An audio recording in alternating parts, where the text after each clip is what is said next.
Hello everyone, good morning. আশা করি সবাই খুব খুব ভালো আছো। আমি ভীষণ ভালো আছি। আজকে হলো শুক্রবার, এখন ঘড়ির কাঁটায় আছে 10টা 10, সকাল 10টা 10। কিন্তু আমি আজকে ঘুম থেকে উঠেছি 9:45 নাগাদ। মানে সকালবেলায় ঘুম থেকে তুলে একটু ব্ল্যাক কফি দিয়েছে, দ্যাটস ওয়াই আমি একটু তাড়াতাড়ি ঘুম থেকে উঠে গেছি। আর এটা হচ্ছে আমার মানে টার্গেটেড লক্ষ্য পূরণের দিকে। আহ, কারণ আমি সকালবেলা ঘুম থেকে উঠবো, সেটাই আমার মেন ছিল। এই বছরের শুরু থেকে আমি ভেবে রেখেছিলাম যে আমি আর যাই হোক লেট আমি উঠবো না। হ্যাঁ, 15টা অনেকেরই ভাবতে পারে লেট, বাট 12টা, আমি অলমোস্ট 12টা 12:30টায় ঘুম থেকে ওঠা পাবলিক, সেখানে আমি 9টা 9:30টায় উঠতে পারছি, বা 8:30 9টা। তো ওটা আমার কাছে অনেক বড় ব্যাপার। আমি অনেকটা টাইম পাচ্ছি, মনে হচ্ছে আমার কাছে অনেক হাতে টাইম পাচ্ছি, কিছু কাজ এক্সট্রা করে যেতে পারছি, তো আমার সেটা ভালো লাগে। অনেক জন্য কিছু কাজ করে কমপ্লিট করে রেখে যেতে পারি, হেল্প করতে ভালো লাগে না সবার। চলো এবার আমি এখন আজকে শেয়ার করবো আমি আজকে সারাদিন কি কি করলাম। পুরোটাই চেষ্টা করবো নিজের ভয়েস দিয়ে করার, লাস্টে হয়তো একটু আধটু যদি না হয় নিজের ভয়েস ওভার দিয়ে দেবো, তো তোমরা প্লিজ এক্সেস করে নিও। আর ভিডিওটা ভালো লাগলে অবশ্যই লাইক শেয়ার আর কমেন্ট করে অবশ্যই জানাবে যে কোনটা ভালো লাগলো, কোনটা খারাপ লাগলো, কি লাগলো সব জানিও প্লিজ। Let's get started. আমার ঘরের কিন্তু অবস্থা খুবই খারাপ হয়ে রয়েছে, এইগুলোই আমি এখন ঠিকঠাক করবো, ঠিক আছে? চলো। আম্মা, মনে হচ্ছে ভাগমান করতে এসে এরপরে শুয়ে বসতে গিয়ে শীতকালে লেপের থেকে বেরোনো বহুত বড় টাস্ক আমার কাছে। আর এই জ্যাকেট ফ্যাকেট পরে না কিছু করতে পারি না আমি, খুব অসুবিধা হয় আমার।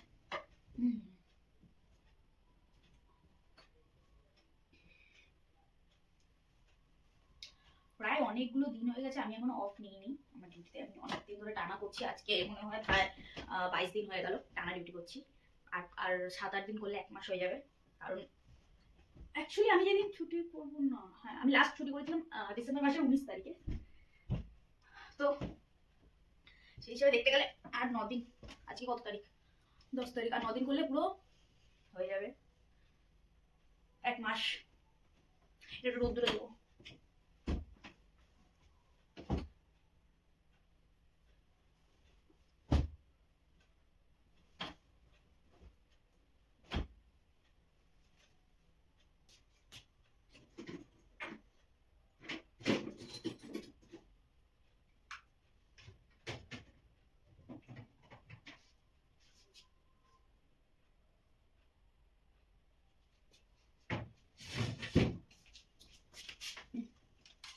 মানে সকালবেলায় আজকে ইয়ে করেছে, শ্যাম্পু করেছে, হেয়ারটা একটা তাই বার করেছে। আমি করি না বেশি, আমি 2-3 বার করেছি।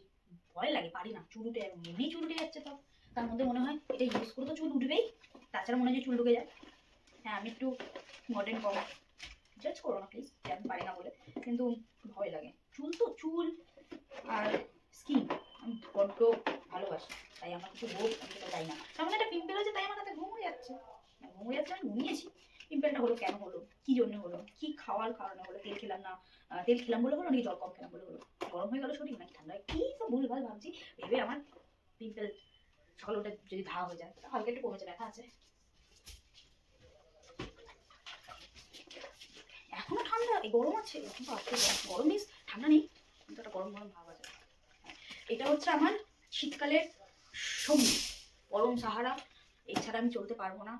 আমি এটা আছে বলেই আমি এখনো মনে হয় রাত্রে শান্তিতে ঘুমাতে পারি, কারণ আমার পা সারা রাত্রিও ওই লেপের তলায় কম্বলের তলায় ঢেকে রেখেও পা গরম হয়। এই এই আধুনিক যন্ত্র আমাকে এখন শান্তি দেয় পাটা গরম করতে, বুঝলেন?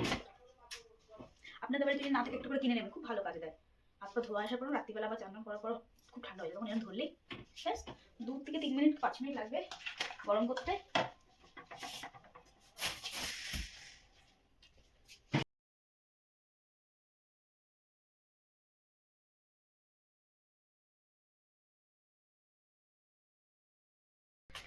বেশ অনেকখানি কাজ বাকি ছিল, সব কটা কাজ কমপ্লিট করে ফেলেছি। এখানে কম্বলটাও রোদ্দুরে দিয়ে দিয়েছি, আর এদিকে বিছানাপত্র গুছিয়ে নিয়েছি। হ্যাঁ কটা জামা কাপড় আছে যেগুলো গোছাতে হবে, সেটাও গুছিয়ে নেবো। ফিলহাল আমি এখন করবো ব্রেকফাস্ট, কারণ আমি চিয়া সিড জলটা খেয়েছি অনেকটা সময় হয়ে গেছে, সকালে ব্ল্যাক কফি খাওয়া হয়ে গেছে, এখন খেতে হবে সলিড খাবার। আচ্ছা একটা জিনিস দেখাবো, এটা আমি কদিন ধরে করবো করবো করবো করবো করবো করবো করছি, ফাইনালি আমি করে ফেলেছি। সেটা হচ্ছে দাঁড়ান দেখা, এই যে কদিন ধরেই বলছিলাম যে এরকম ফুলগুলো শোকাতে দিয়েছি, এই ফুলগুলো দিয়ে আমি ধূপ বানাবো। ধূপ মিন্স ধূপকাঠি না, বাট এটা ধুনো দেওয়া ধূপ, যেটা আমি বানিয়ে ফেলেছি। এই যে কিছুটা ফুল আগের ছিল, সেই ফুলগুলো দিয়ে আমি এইভাবে বানিয়ে ফেলেছি, গোল্লা গোল্লা করে পাকিয়ে রেখেছি। এবার একটু ধরাবো, এই যে আস্তে আস্তে ধোঁয়াটা বেরোবে, সুগন্ধ বেরোবে, এত ভালো লাগবে না। কিন্তু আমার মনে হচ্ছে আমি একটা ভুল করেছি, ঠিক বুঝতে পারছি না। সেটা হচ্ছে আমি ঘি দিয়ে বানিয়েছিলাম প্রপার, সেই ঘিগুলো কি টেনে নিল এতে, সেটাই বুঝতে পারছি না। দেখি চালিয়ে দেখাবো কীরকম হচ্ছে। আর এই যে বাকিটা রয়েছে, বাকিটা রোদ্দুরে দিয়ে দিই, বাকিটা এখানে রোদ্দুরে দেওয়া থাক।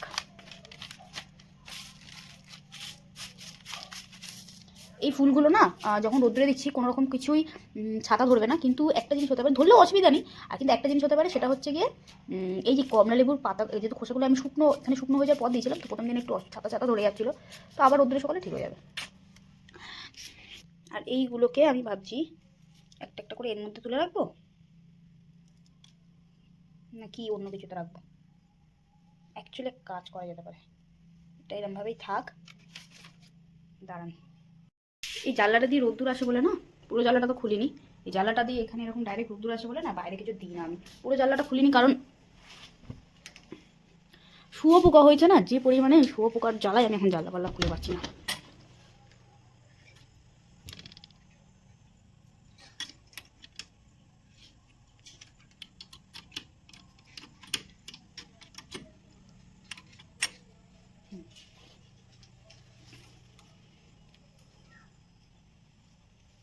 জোগাড় থাকে, এই একটা পাল্লা আর খুলবো না, দুটো তিনটে পাল্লা খোলা আছে, এখান থেকে যা রোদ্দুর আসবে না, ঠিক আছে। বাড়ির অবস্থা খুব একটা ভালো ছিল না, সব ক্লিন করলাম, মোছামুছি সব কমপ্লিট করলাম। এই হাঁড়িটা না তলা দিয়ে জল ছিল, জল পড়ছিল, এবার দেখে তো বুঝতে পারছি না হাঁড়িটার প্রবলেম।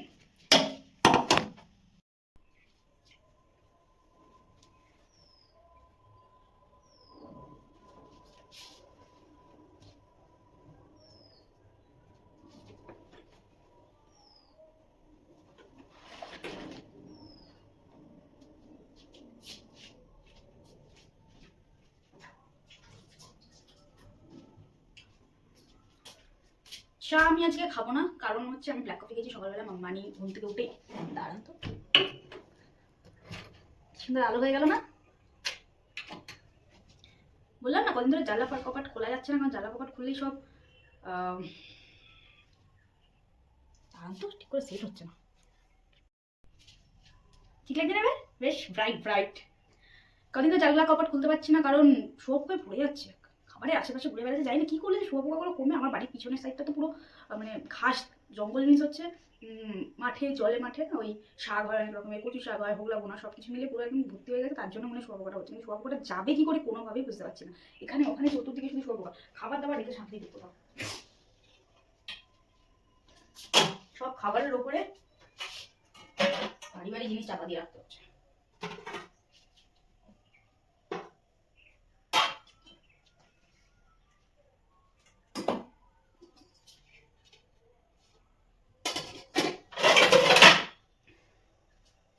টিফিনটা রেডি করে নিই, কারণ টিফিনটা এবার খেতে হবে, অলমোস্ট টাইম তো অনেকটাই হয়ে গেল।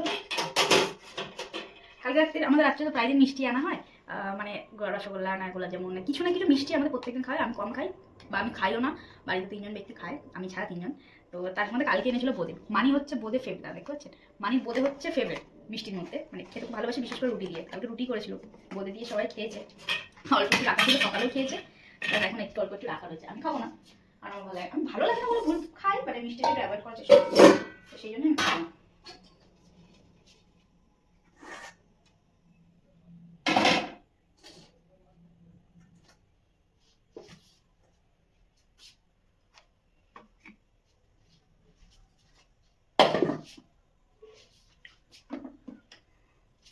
কখনো আলো হচ্ছে, কখনো অন্ধকার হচ্ছে, এই দিকটার জন্য।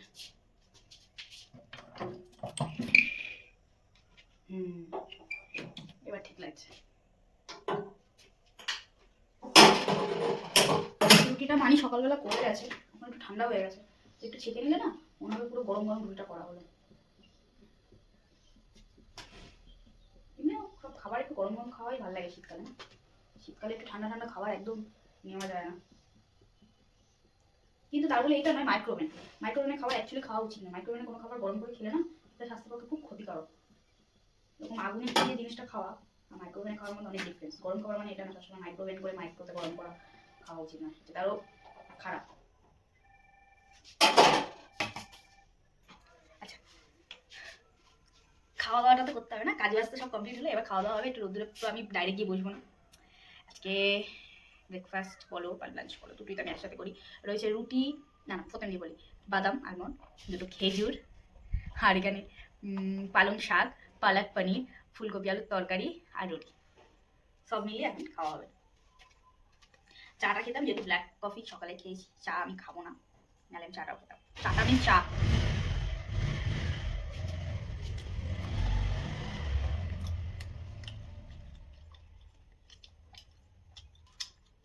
দুটো রুটি, বা তরকারি আমার 3-4 রকম, তরকারিটা আমার বেশি খাই, রুটিটা একটু কম খাই।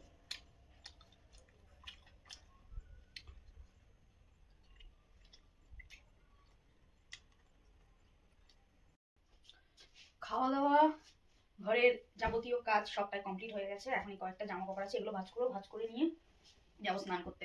স্নান করে বেরিয়ে এখন অলরেডি 12টা বেজে গেছে, ঘড়ির কাটা 12টার ঘরে। চান দান করে রেডি হয়ে দেড় দৌড়।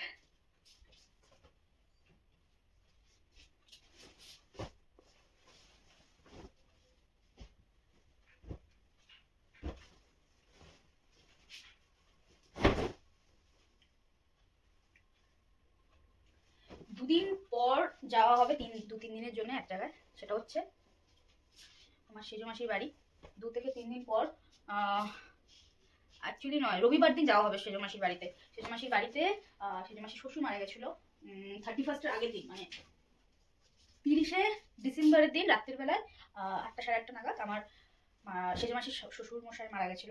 তো সেই দিন সেখানে যাওয়া হয়েছিল। তো এবার 14 দিনের মাথায় যখন ঘাট কাজ হবে, আজকে যেমন আছে ওনাদের ঘাট কাজ, তো আজকে যাবে মামাম আর মামামের মা, বৌদি আর মামাম যাবে, আর কেউ যাবে না আজকে।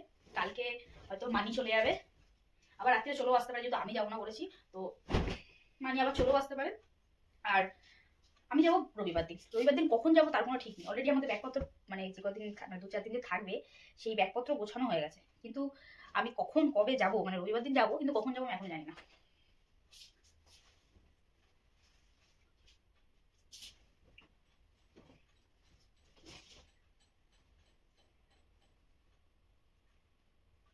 মামা আগের সপ্তাহে রবিবার থেকে আঁকতে যাওয়া শুরু করলো, এই সপ্তাহে রবিবার যেতে পারবে না। ওই যে যাবে ওখানে, বললাম না, ওখানে যাবে বলে এই সপ্তাহে যেতে পারবে না।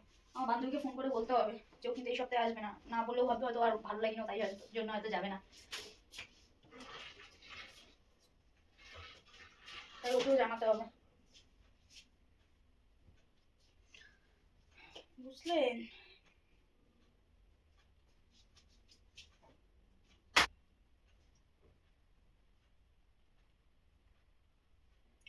অনলাইনে আমি আমার বোনের জন্য একটা জামা অর্ডার দিয়েছিলাম, কিন্তু জামাটা দেখানো হয়নি। একটা হোয়াইট কালারের জামা, বেশ সুন্দর এসছে, দামটা খুব কম, কম টাকার মধ্যে খুব সুন্দর জামা এসছে।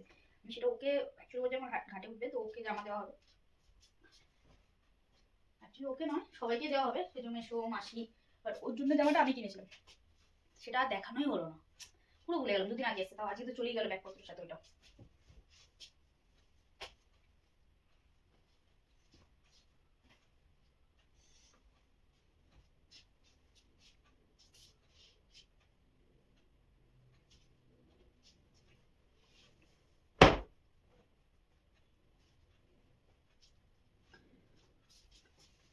শীতকাল যত ইচ্ছা করুক, কোনো সমস্যা নেই, কিন্তু না আমার ওই টাক পোড়া গরম, পচা প্যাচপ্যাচে করা বর্ষা, তার থেকে শীতকাল অনেক ভালো। হ্যাঁ, শীতকালের পর যদি হয় তাহলে বর্ষাকাল, কিন্তু গরমকাল আমার একটু পছন্দ হয় না। গরমকালে মানে হচ্ছে না বসে শান্তি, না শুয়ে শান্তি, না কাজ করে শান্তি, না কোথাও বেরিয়ে শান্তি, না ঘুরতে গিয়ে শান্তি, না কোনো কিছুতে শান্তি নেই। শীতকাল কি, হ্যাঁ কাজ করতে মানে কাজ করতে কষ্ট হয়, জল ঘাটতে কষ্ট হয়, চান করতে কষ্ট, বাট কি মানে সারাদিন, দাঁড়ান, সবকিছু করার কষ্ট পড়েও কিন্তু সারাদিন পর যখন সবকিছু কমপ্লিট হয়ে যায়, কম্বলের ভেতরে গরম গরম কম্বলের ভেতরে পা ঢুকিয়ে বসে যায়, রিল্যাক্স আরাম, সেটা শীতে যাই করে তত বানান। হ্যাঁ, যার বাড়িতে এসি আছে তার বাড়ি আলাদা ব্যাপার, না এসিতে থাকা তো আলাদা ব্যাপার, কিন্তু যাদের বাড়িতে এসি নেই তাদের কিন্তু খুব কষ্ট, তাই না? দাঁড়ান দেখায় বাইরের ওয়েদারটা, দেখতে পাচ্ছেন? দেখতে পাচ্ছেন না? জ্বালাতন দেখেছেন? শুয়োপোকা কোথা দিয়ে কিভাবে আসছে, এইভাবে এখানে ওখানে এসে শুয়োপোকা এসে দাঁড়াচ্ছে, খাবারের জিনিস রয়েছে তার পাশে শুয়োপোকা, কোনো মানে হয়?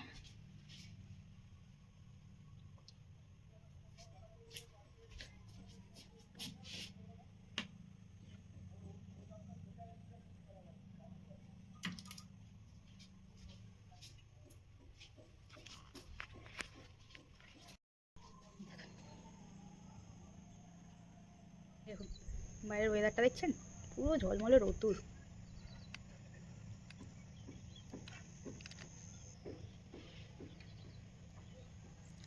আর বলছিলাম না প্রচুর শুয়োপোকা হচ্ছে, এই দেখুন পুরো জানলার পাশটায়, এই নিজেও দেখতে পাচ্ছি এই জায়গাটায়। ডিউটি যাওয়ার টাইমটা একটা থেকে, কিন্তু দেখি কখন যাই আমি। ইচ্ছে আসতেও তো রাত করে, এখন কদিন রাত হয়ে যাচ্ছে অনেক আস্তে আস্তে। ওইখান থেকে রমামাসি কথা বলছিল, জিজ্ঞেস করছে ডিউটি কখন যাবি। না আমি আজকে যাব না, আমি রবিবার যাব, কিন্তু কখন যাবো যাই না রবিবারে।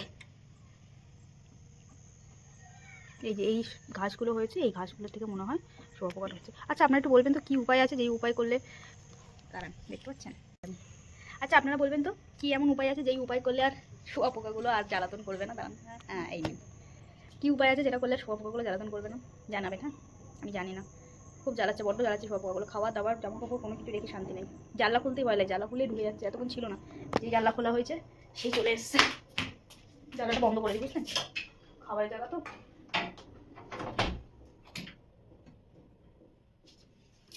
শরীরের ভেতরে যাওয়া ক্ষতি করো, শরীরের বাইরে কোথাও লাগলো জামা কাপড়ের থ্রুতে বা কোনোভাবে গায়ে লেগে গেল, চলো ওখানে নয় চুলকাই মানে ফুলে যাবে, চুন টুন লাগিয়ে ঠিক করা যাবে, কিন্তু শরীরের ভেতরে যদি এই খাবারের মধ্যেই ঢুকে যায় কোনোভাবে, যদি সেটা শরীরের ভেতরে ঢুকে যায়, সেটা তাহলে ভয়ঙ্কর হয়ে যাবে। খুব টেনশনে আছি, শুয়োপোকার টেনশন বড্ড, বুঝলেন বন্ধু। দাঁড়ান চানটা করে আসি, এসে কথা বলছি।